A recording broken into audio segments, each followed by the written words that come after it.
വഴിതെറ്റി പോകാതിരിക്കാൻ ഉപദേശിക്കേണ്ടത് എന്നെയല്ല. ആ ഉപദേശം കൊടുക്കേണ്ടിയിരുന്നതേ സ്വന്തം മോൾക്കായിരുന്നു.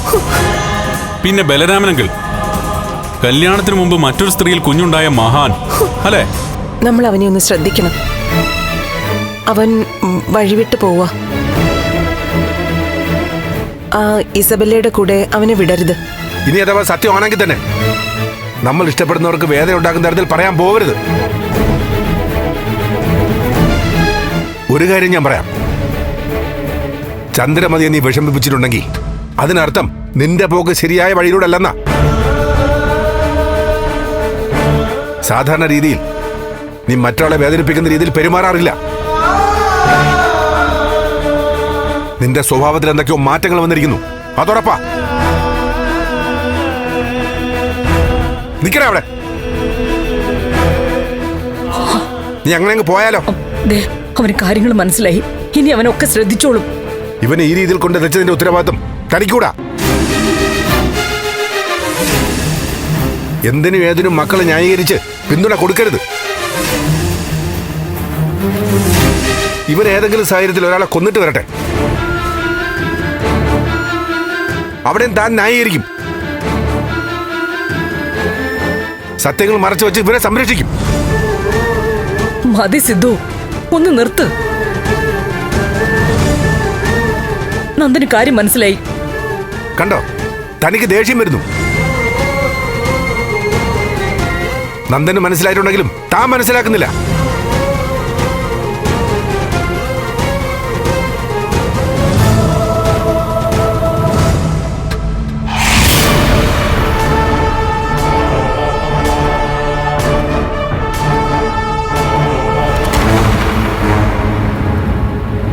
അച്ഛാ, സോറി. അമ്മയെ കുറ്റപ്പെടുത്തണ്ട. എന്റെ ഭാഗത്തുനിന്ന് വന്ന തെറ്റ് തന്നെയാ. എനിക്ക് പെട്ടെന്ന് ദേഷ്യം വന്നുപോയി. ഇനി ഞാൻ ശ്രദ്ധിച്ചോളാം. ഞാൻ ആന്റിയെ വിളിച്ച് സോറി പറഞ്ഞോളാം. എന്തായാലും ഒരു കാര്യം ഉറപ്പാ, ഈ വീട്ടിൽ എന്തോ സംഭവിച്ചിട്ടുണ്ട്.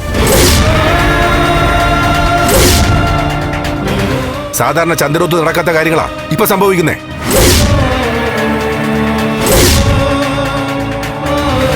ഒരു അഴിമതിക്കാരന്റെ പ്ലാനിന് അംഗീകാരം കൊടുക്കുന്നു.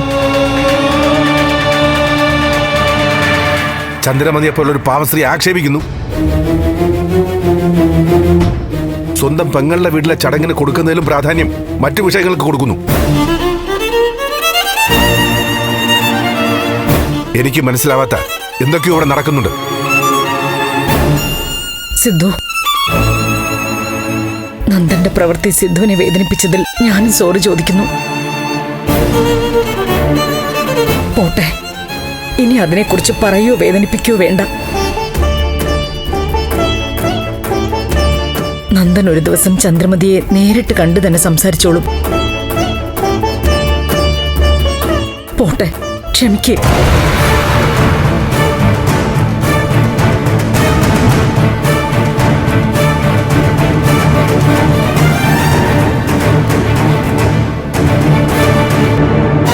ചന്ദ്രമതിക്ക് അത്രയും വേദനിച്ചിട്ടുണ്ട്. അതാ അവള് സിദ്ധുവിനോട് പറഞ്ഞു പോയത്. പാവം.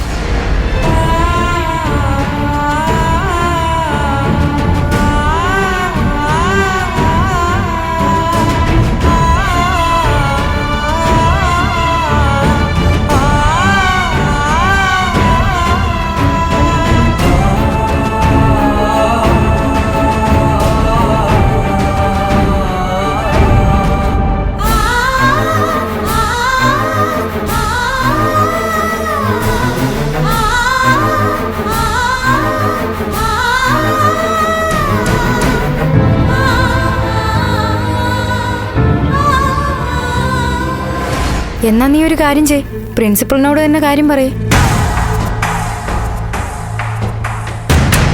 അങ്ങനെ പേടിച്ചിട്ട് എന്താ കാര്യം? എന്നാ പിന്നെ മറ്റൊന്നും പറയാനില്ല. അത് നമുക്ക് സംസാരിച്ച് എന്നെ ക്ലിയർ ചെയ്യാം. നിനക്ക് ഞാൻ പറയുന്ന മനസ്സിലാവുന്നുണ്ടോ? പൂ ചോദിക്ക്.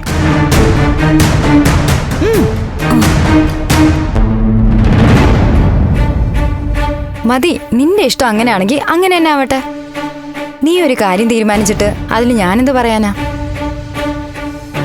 ശരി. ആരോട് സംസാരിച്ച? അതെന്ത് ചോദ്യാ ചേച്ചി? ഒരുമാതിരി ഹോസ്റ്റൽ വാർഡനെ പോലെ. ആരെയും വിളിച്ചെന്ന് പറയില്ല. എന്താ ചേച്ചി ഇത്? ദേ കൂടെ പഠിക്കുന്ന അനന്യ, ഇതാ നോക്ക്. എനിക്ക് തെളിവൊന്നും കാണണ്ട. ചേച്ചിക്ക് എന്നോട് എന്തോ പറയാനുണ്ടല്ലോ. ഇസബെല്ലയുടെ കാര്യവും നന്ദുവിന്റെ കാര്യവും കെവിന്റെ കാര്യവും ഒന്നും പറയാനല്ല ഞാൻ വന്നത്. പിന്നെ ആ കേക്കെന്നാരുടെ കാര്യമാണോ പറയാൻ പോകുന്നത്? ആ പ്ലാന്റിന് ചേച്ചി അനുവാദം കൊടുത്തതേ ആത്മഹത്യാപരമായി പോയി. ആത്മഹത്യാപരം. നിർത്തടി.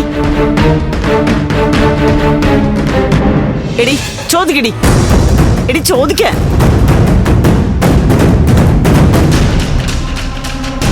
എന്താ ചേച്ചി? എന്താണേലും ചോദിച്ചോ. പ്രേമത്തെക്കുറിച്ച് നിന്റെ അഭിപ്രായം എന്താ? വളരെ മോശം അഭിപ്രായം. അത് പറയാനുള്ള കാരണം എന്താന്ന് ചോദിക്കേ. കാരണം എന്താ? ചേച്ചിയുടെ പ്രണയം തന്നെ. പ്രണയിച്ചോണ്ടിരുന്നപ്പോ ചേച്ചി കരുതി കാണില്ലേ, പ്രണയം എന്ന് പറയുന്നത് മഞ്ഞാണ്, മധുവാണ്, കാറ്റാണ്, നക്ഷത്രമാണെന്ന്. കെട്ടിയപ്പോ മനസ്സിലായി പ്രണയം ഒരു ചതിക്കുഴിയാണെന്ന്.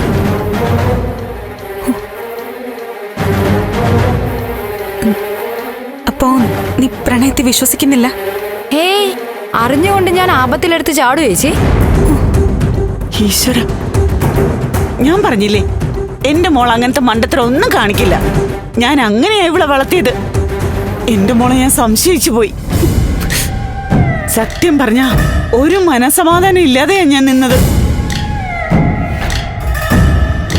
മാധവേട്ടനും ദേവിയൊക്കെ അങ്ങനെ തന്നെയാ. നീ ആരെയോ പ്രേമിക്കുന്നു എന്ന് പറഞ്ഞിട്ട് ഞങ്ങളൊക്കെ ആകെ പോവച്ചില്ലായിരുന്നു. ആ ദേവികെ, നീ ആ മുരളി ഒന്ന് വിളിച്ചതാ. എനിക്ക് ചോദിക്കണം, എന്റെ മോൾക്ക് പ്രേമമുണ്ടെന്ന് എന്തിനാ അപവാദം പറഞ്ഞതെന്ന്. വരട്ടെ, ഞാൻ ഇവളോടൊന്ന് സംസാരിക്കട്ടെ. അതൊക്കെ സംസാരിക്കാം. ആദ്യം എനിക്ക് മുരളി എന്തിനാ ഇത് പറഞ്ഞതെന്ന് അറിയണം. അങ്ങനെ വിടാൻ പറ്റില്ലല്ലോ. മാധവേട്ട, അതിന്ന് മുരളി എന്ന് വിളിച്ചെന്നേ. ആ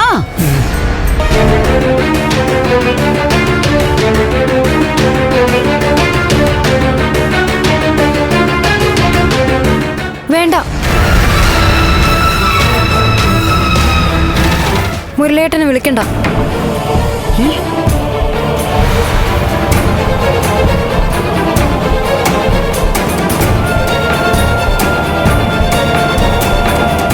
മുരളിയേട്ടൻ പറഞ്ഞത് സത്യ.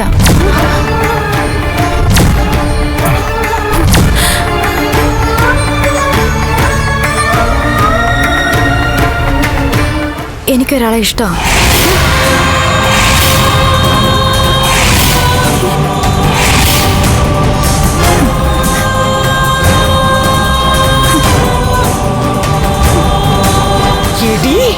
നീ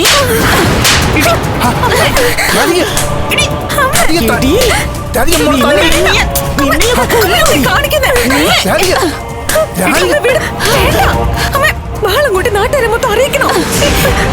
മാറടി, എല്ലാവരും അറിയട്ടെ. നമ്മളിത് മറച്ചു വെച്ചാൽ എല്ലാവരും അറിയും.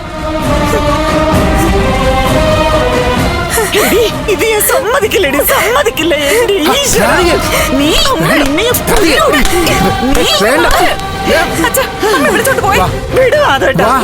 അവൾ എന്തായി പറഞ്ഞത്? എന്റെ ദൈവമേ, ഈശ്വര, വിട്. നീ പറഞ്ഞത് സത്യാണോ അതോ വീണ്ടും പറ്റിക്കാൻ പറഞ്ഞാണോ?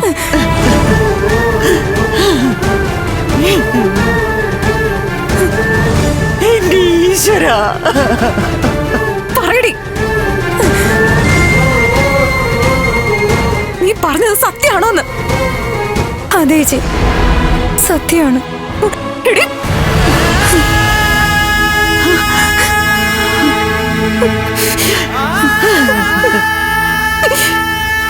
എന്താ നിർത്തിയത്? തല്ലിക്കോ. നീ എന്തുകൊണ്ടാ ഇക്കാര്യം ഇതുവരെ പറയാതിരുന്നേ? നിങ്ങളെ ആരെയും വേദനിപ്പിക്കാൻ വയ്യാത്തോണ്ട്, ചേച്ചിയെ വിഷമിപ്പിക്കാൻ വയ്യാത്തോണ്ട്, ചേച്ചിയെ സങ്കടപ്പെടുത്തുന്ന കാര്യം എനിക്ക് ചിന്തിക്കാൻ പോലും വയ്യായിരുന്നു. പല വട്ടം ആലോചിച്ചിട്ടുണ്ട് ഒക്കെ ചേച്ചിയോട് പറയാൻ. പക്ഷെ ചേച്ചി എപ്പോഴും പ്രശ്നങ്ങളുടെ നടുവിലായിരിക്കും. എനിക്കറിയാം, ഞാൻ എല്ലാം വെട്ടി തുറന്ന് പറയും, ഭയങ്കര ബോൾഡാ. പക്ഷെ എന്നെ കുറിച്ച് ഓർത്ത് ചേച്ചി നാണം കൊടുന്ന ഒന്നും എനിക്ക് ആലോചിക്കാൻ വയ്യായിരുന്നു.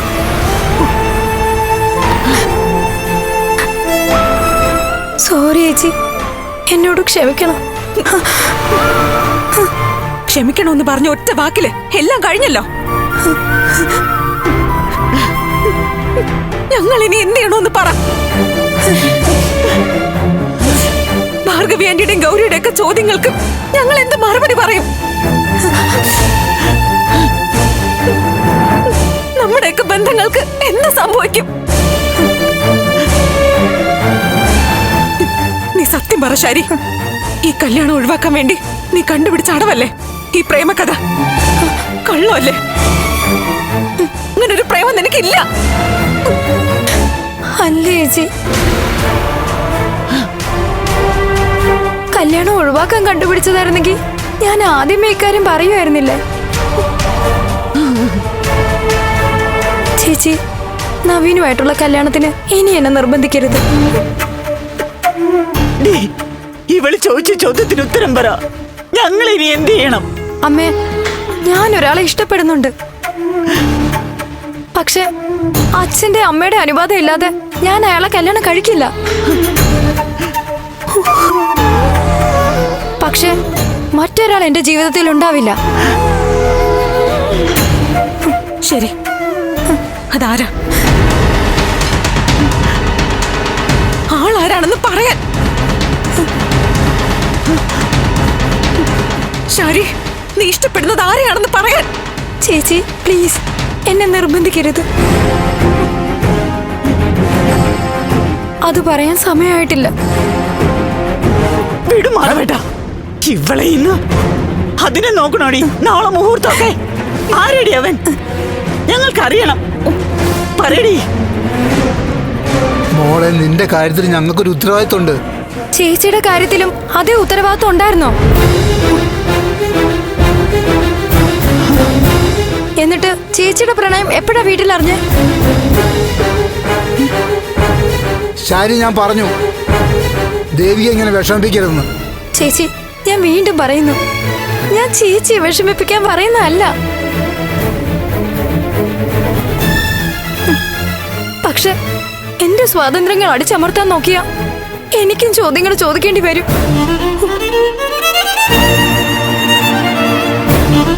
അത് ചേച്ചിയെ ബുദ്ധിമുട്ടിലാക്കും.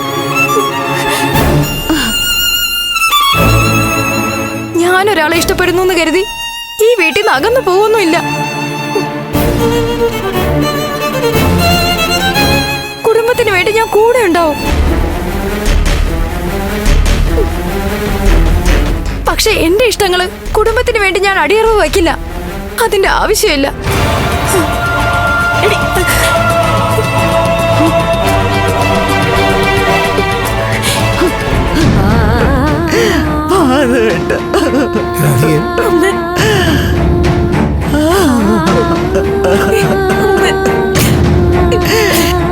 ഈശ്വര, മോളെ ഇനി നമ്മൾ എന്ത് ചെയ്യും?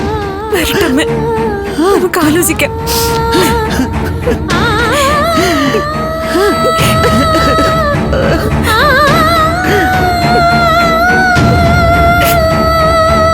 അച്ഛൻ വിഷമിക്കണ്ട. എന്താ വേണ്ടെന്ന് നമുക്ക് ആലോചിച്ച് ചെയ്യാം.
നീ ദേവികയെ വിളിച്ചോ?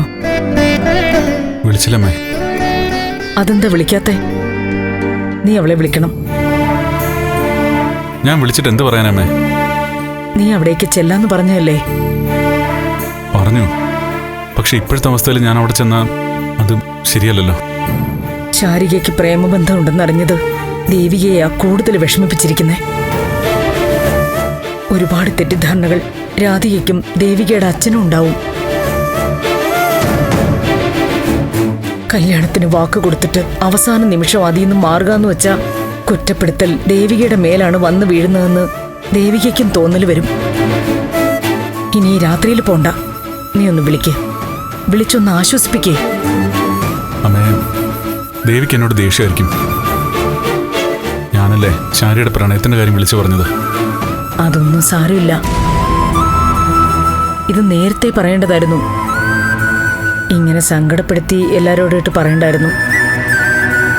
നീ എന്തായാലും ദേവികയോട് സംസാരിക്ക. ഒന്നാമത് ദേവികയ്ക്ക് നമ്മൾ 2 പേരോടും വിഷമവും ദേഷ്യവും ഉണ്ട്. അതിന് കാരണവുമുണ്ട്. ഒരിക്കലും ദേവികയെ കുറ്റം പറയാൻ പറ്റില്ല.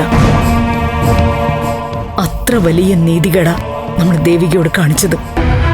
പലപ്പോഴും ഞാൻ ആലോചിച്ചതാമ്മേ, എല്ലാം ദേവിയോടങ്ങ് തുറന്നു പറഞ്ഞാലോ എന്ന്. ദേവിയുടെ സങ്കടം കാണുമ്പോൾ പറയാൻ തോന്നും. പക്ഷെ പിന്നീടുണ്ടാവുന്ന സംഭവങ്ങൾ ആലോചിക്കുമ്പോൾ വാക്കുകളൊന്നും പുറത്തു വരില്ല. വരട്ടെ, എല്ലാം തുറന്നു പറയാൻ നമുക്ക്. കെവിനോടും ഇസബലോടും ആലോചിച്ചിട്ട് വേണ്ടത് ചെയ്യാം. അവള് സമ്മതിക്കില്ല. ദേവി അറിഞ്ഞാ ഞാൻ ചിലപ്പോൾ അകത്തു പോകും. എന്നാലും വേണ്ടില്ല, ദേവി അറിയണം. പിന്നീടാവട്ടെ, നീ വിഷമിക്കണ്ട. എല്ലാ പ്രശ്നങ്ങളൊന്ന് തീരട്ടെ, ഞാൻ തന്നെ പറയാം. ആദ്യം നീ ദേവിക്കൊന്ന് വിളിക്ക്. ചെല്ല്.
ഹലോ,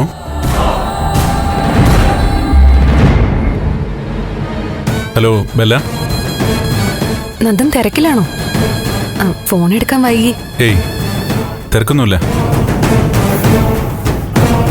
പറവല്ല, എന്താണ്? എന്തു പറയാൻ? അല്ല, വിളിച്ചെന്തിനാ? എന്തെങ്കിലും ഉണ്ടെങ്കിലേ വിളിക്കാവുന്നാണോ? അയ്യോ അങ്ങനല്ല.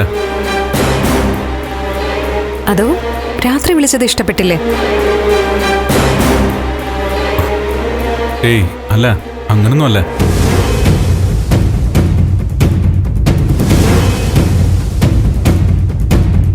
ഓ, ദേവിക അടുത്തുണ്ടാവുമല്ലേ? അവള് കണ്ട തെറ്റിദ്ധരിക്കുന്നുള്ള പേടിയാണോ? ദേവി ഇവിടെ ഇല്ല. ആഹാ, ആണോ?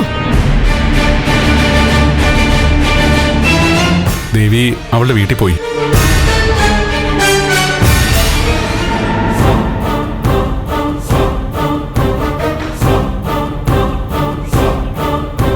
ഹലോ, ദേവികയില്ലാതെ നന്ദൻ നല്ല വിഷമത്തിലായിരിക്കും അല്ലേ? അല്ല അല്ല അങ്ങനല്ല. എനിക്കറിയാലോ, പഠിക്കുന്ന സമയം മുതല് നന്ദന്റെ മനസ്സിൽ ദേവിക മാത്രല്ലേ ഉള്ളൂ.